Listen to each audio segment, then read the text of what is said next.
रविन्द्रनाथ टैगोर।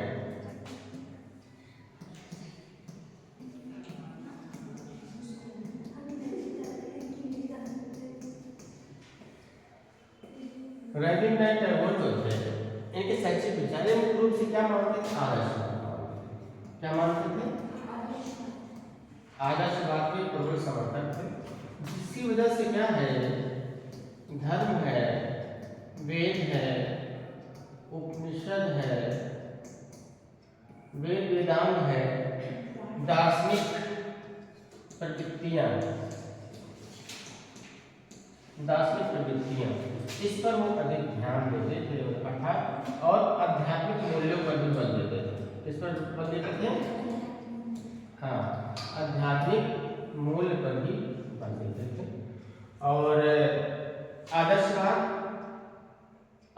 मैंने आप लोग को बताया था कि आदर्शवाद में किसकी प्रमुखता होती है?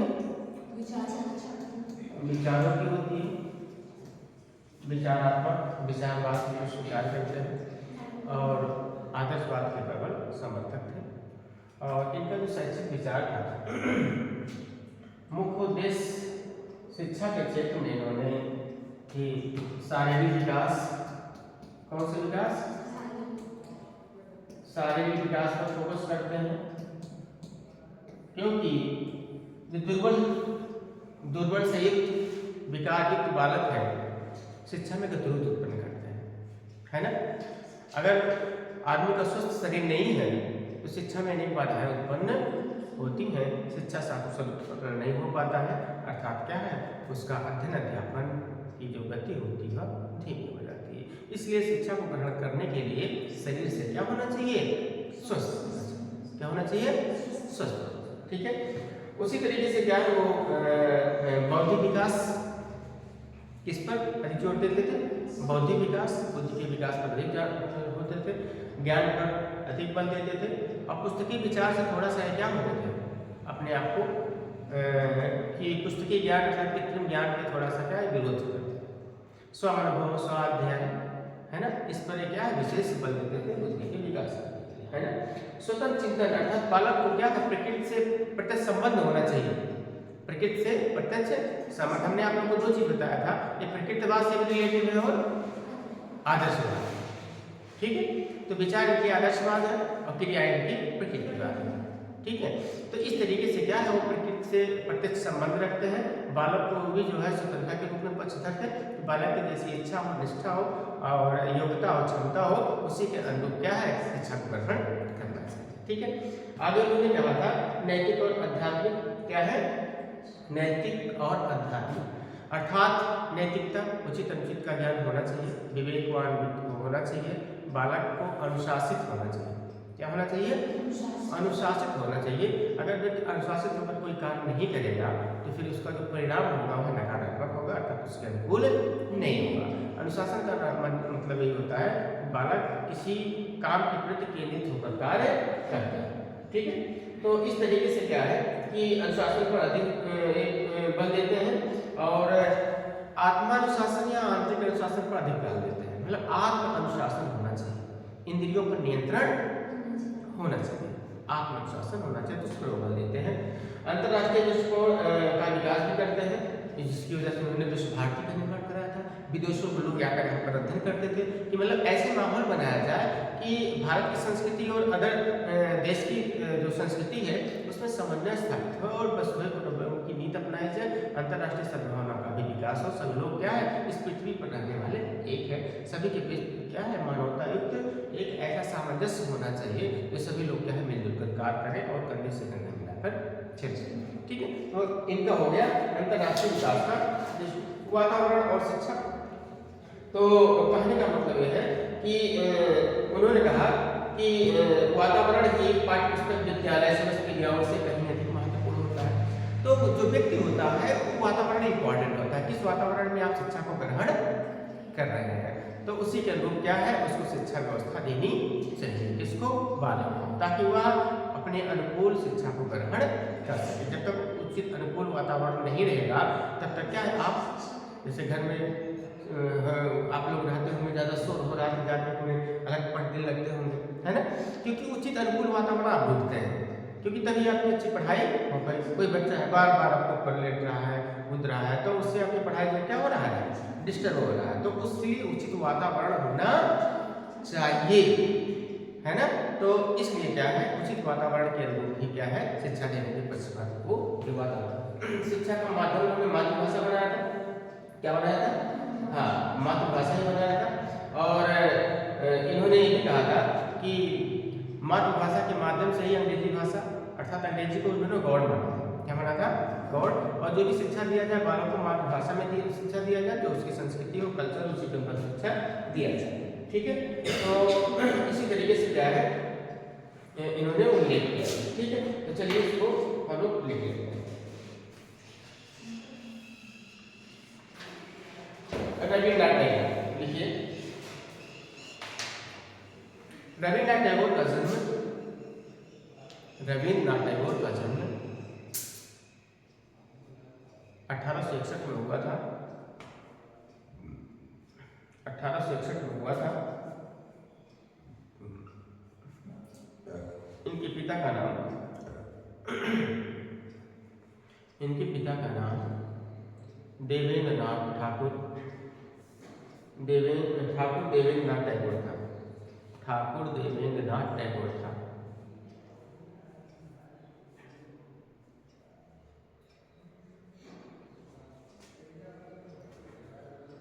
इनका परिवार धनी था।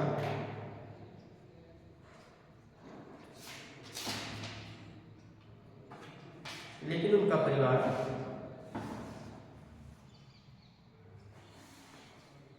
सादा जीवन के पक्ष में था।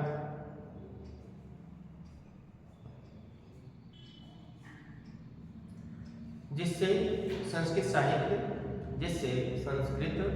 साहित्य,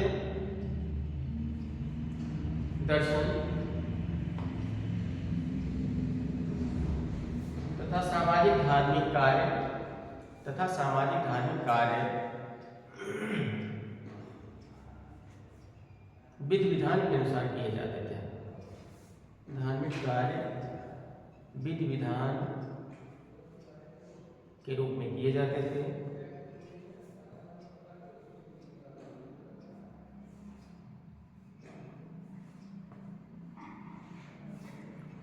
उनकी शिक्षा घर से प्रारंभ हुई।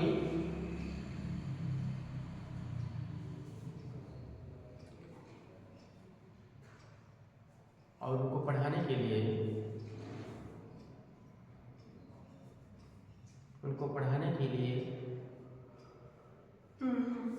विभिन्न विषयों के शिक्षक आते थे।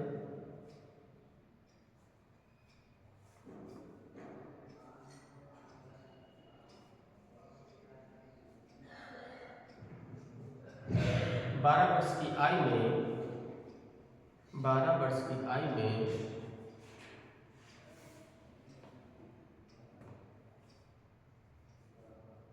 यज्ञोपवीत संस्कार हुआ।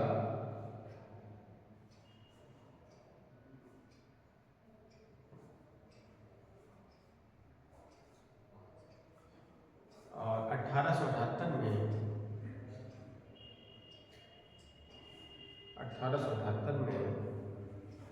इंग्लैंड गए।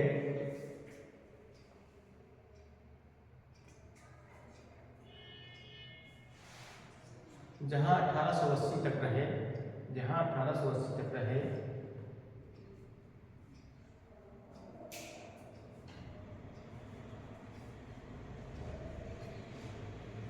वहाँ अंग्रेजी और लैटिन का अध्ययन किया।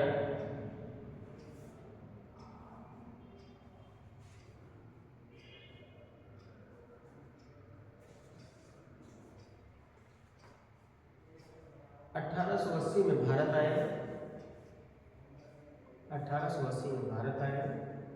और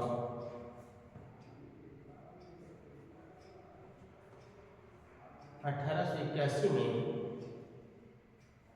लेखन कार्य प्रारंभ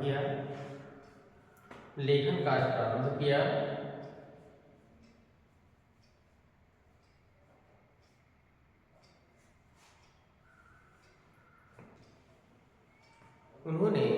वर्तमान शैक्षिक सुधारों से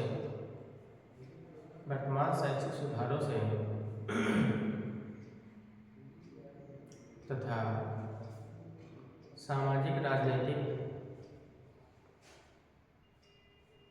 व्यवस्थाओं से संतुष्ट नहीं थे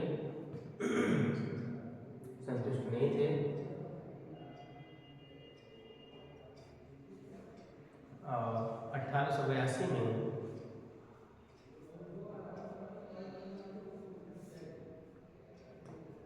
एक निबंध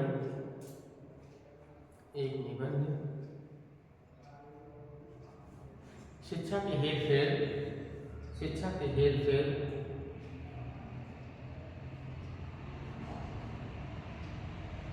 से परिचित कराया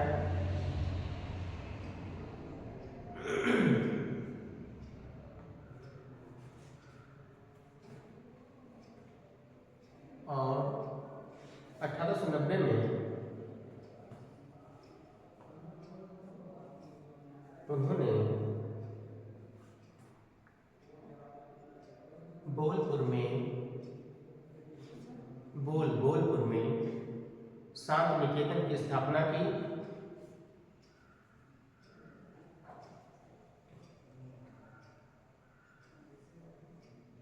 जहां पर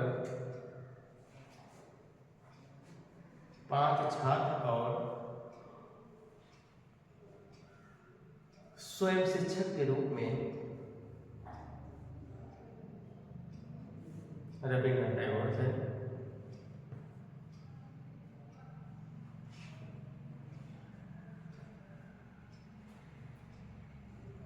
1910 में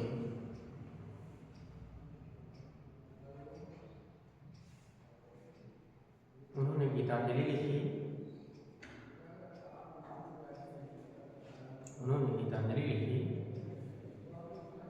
जिसे 1913 में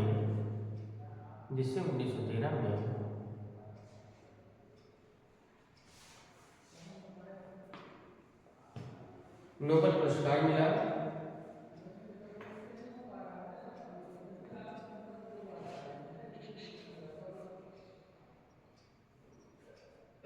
महात्मा गांधी ने उन्हें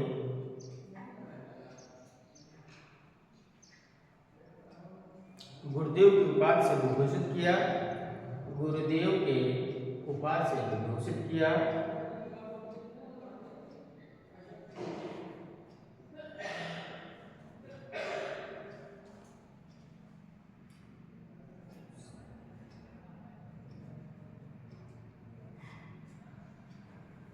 और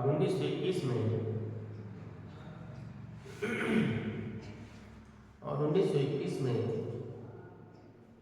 शांति निकेतन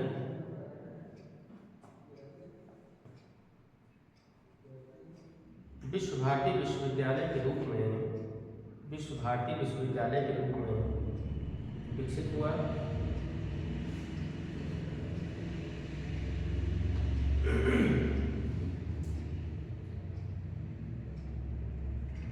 और 1941 में इनकी मृत्यु हो गई।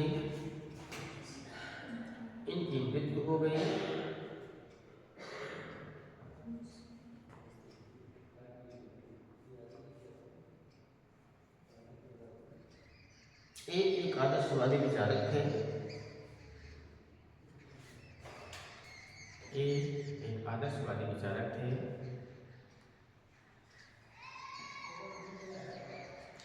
इन्होंने वेद उपनिषद पुराण का अध्ययन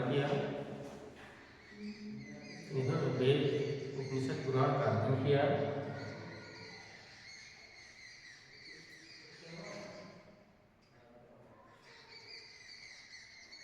और सत्यम शिवम सुंदरम की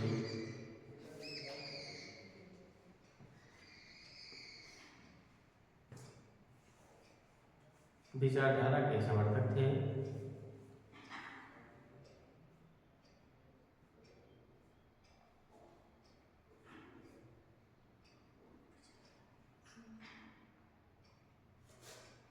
तथा आत्मा और परमात्मा के बीच तथा आत्मा एवं परमात्मा के बीच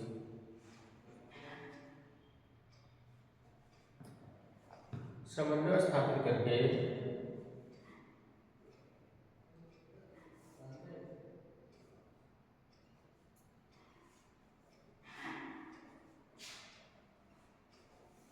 मानव सेवा इनका मुख्य उद्देश्य था।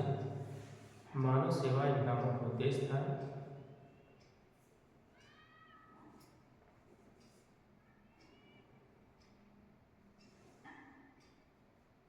और ये दासों की मुक्ति चाहते थे। ये दासों की मुक्ति चाहते थे।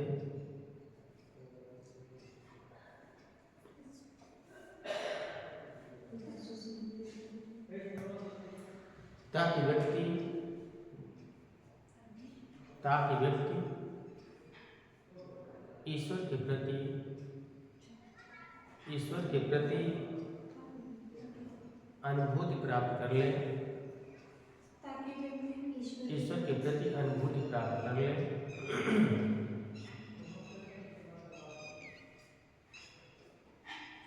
पैराग्राफ चंद कर लियो। रविन्द्रनाथ टैगोर के शैक्षिक विचार।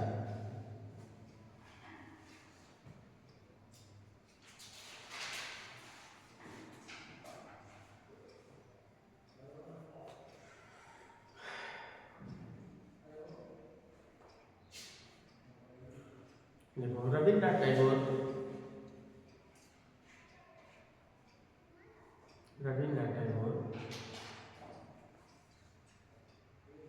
आदर्शवाद के साथ साथ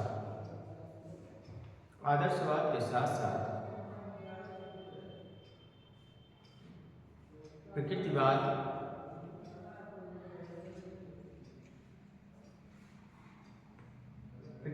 के भी समर्थक थे।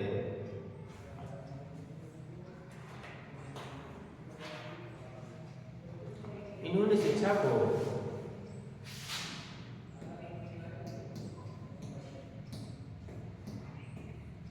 प्रत्यक्ष रूप से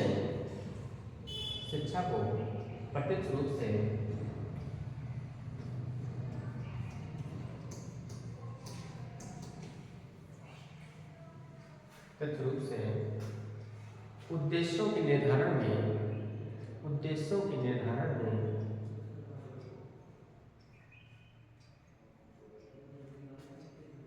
महत्ता प्रदान की है।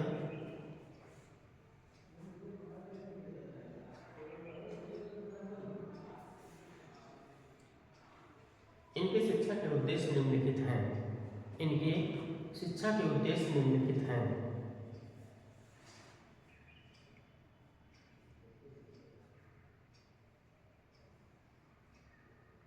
नंबर 1,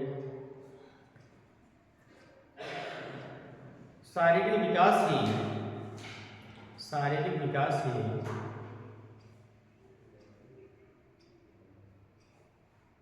शिक्षा का प्रमुख उद्देश्य है।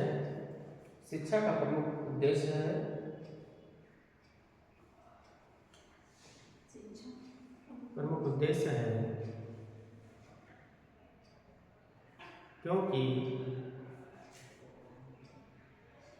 अस्वस्थता,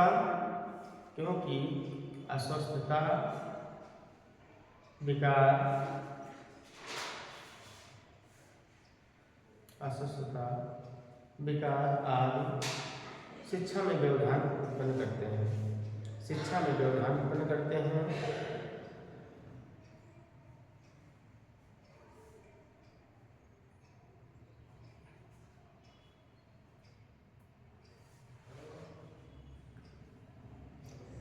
नंबर 2, बौद्धिक विकास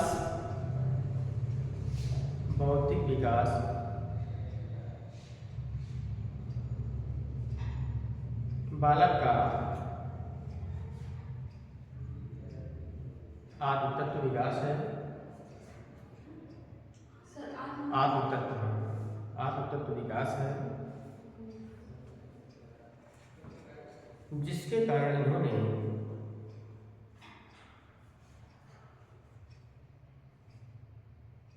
पुस्तकीय ज्ञान का संपूर्ण समर्थन नहीं किया, संपूर्ण समर्थन नहीं किया।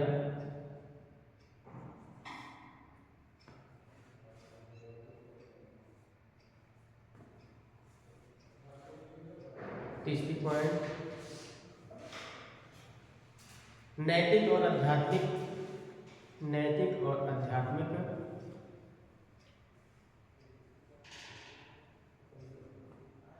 जिसमें अनुशासन युक्त शिक्षा, अनुशासन युक्त शिक्षा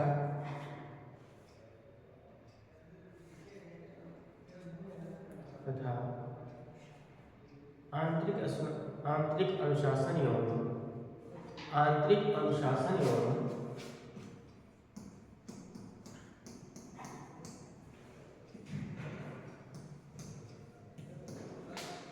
स्वानुशासन,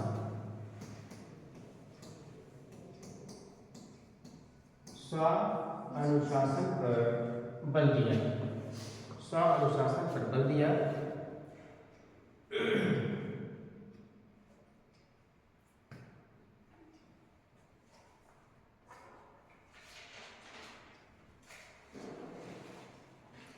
जिससे बालक स्वतंत्र रूप से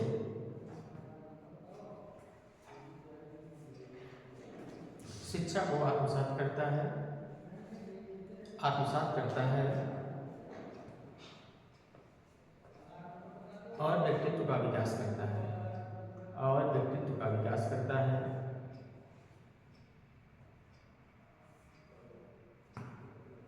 अगला पॉइंट,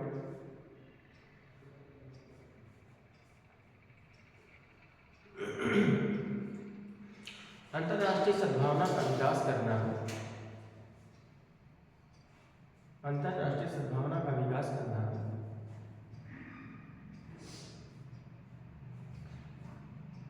शिक्षा का एक दूरगामी परिणाम है, एक दूरगामी परिणाम है।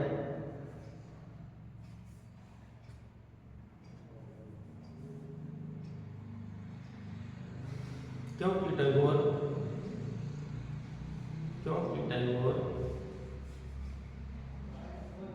संकीर्ण शिक्षा पर विश्वास नहीं करते थे, संकीर्ण शिक्षा पर विश्वास नहीं करते थे।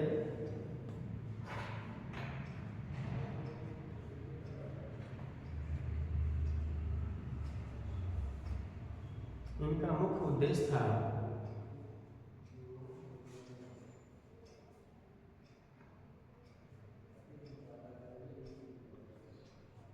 पूर्व और पश्चिम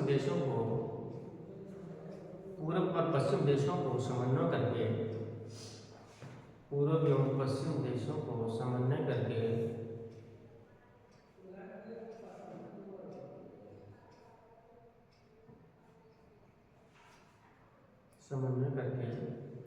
विश्व भारती विश्वविद्यालय जैसे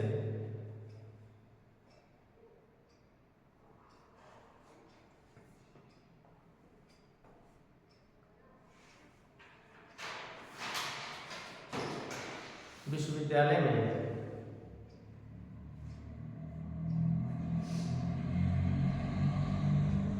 यह संदेश देते थे,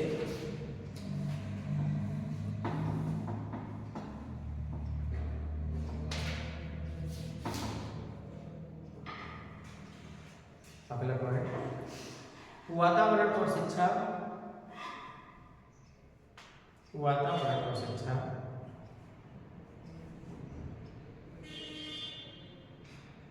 का समन्वय स्थापित करते हुए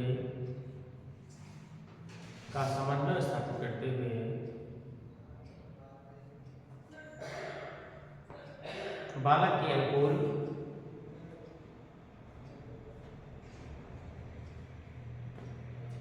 पाठ्यपुस्तक विद्यालय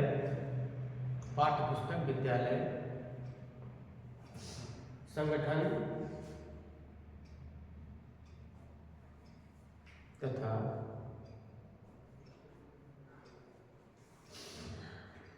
सृजनात्मक शक्तियों का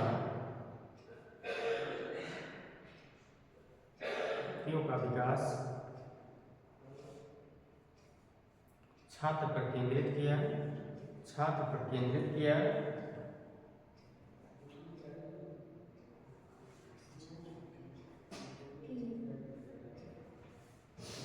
शिक्षा का माध्यम उन्होंने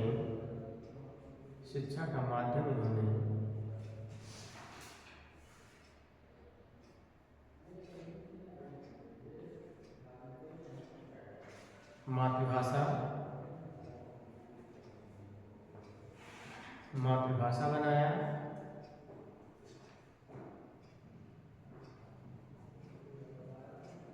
क्योंकि मातृभाषा से ही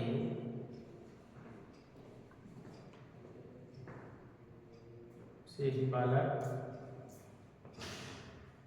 शिक्षा के उच्च आदर्शों को प्राप्त कर सकता है, शिक्षा के उच्च आदर्शों को प्राप्त कर सकता है।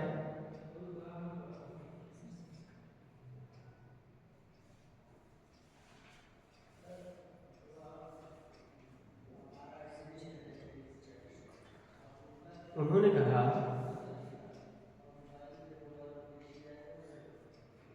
अंग्रेजी भाषा के भूगोल में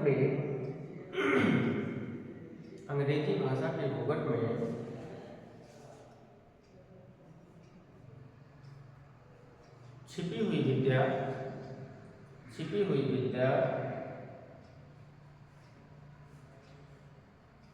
स्वभाव से ही हमारे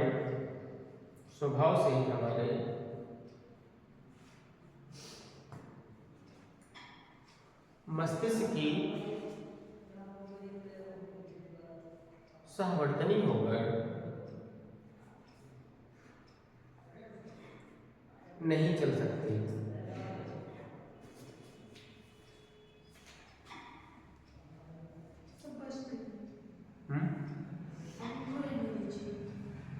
क्या है?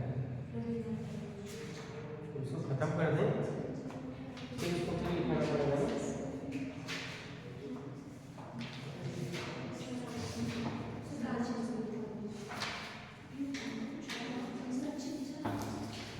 पाठ्यक्रम दिखा देते हैं।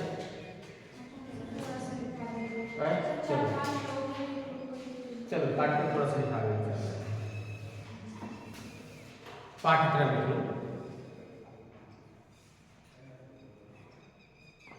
रविन्द्रनाथ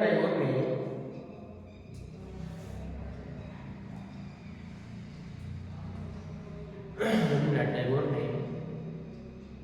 पाठ्यक्रम को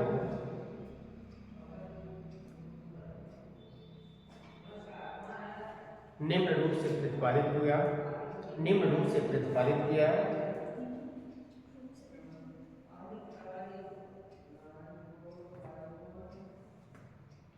जिसमें इन्होंने विषयगत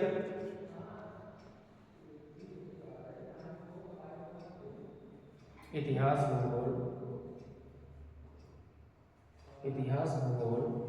प्रकृति अध्ययन,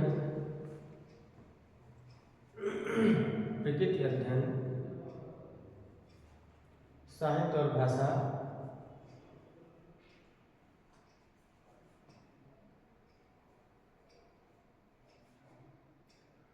वहीं क्रियागत पाठ्यक्रम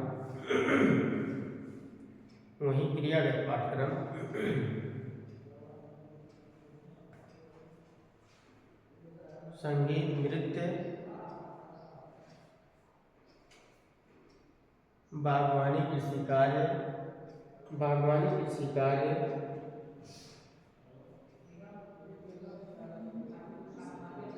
भ्रमण, नाटक,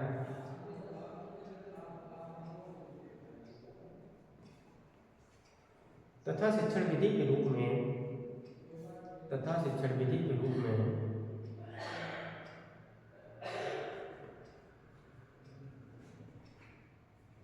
वाद विवाद, अंडरलाइन कर लेना, प्रश्नोत्तर विधि,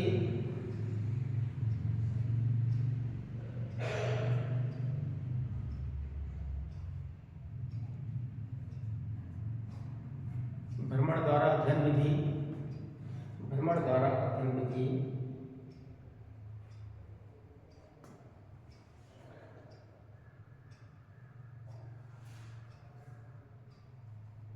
तथा क्रिया शिक्षण विधि पर अधिक बल दिया।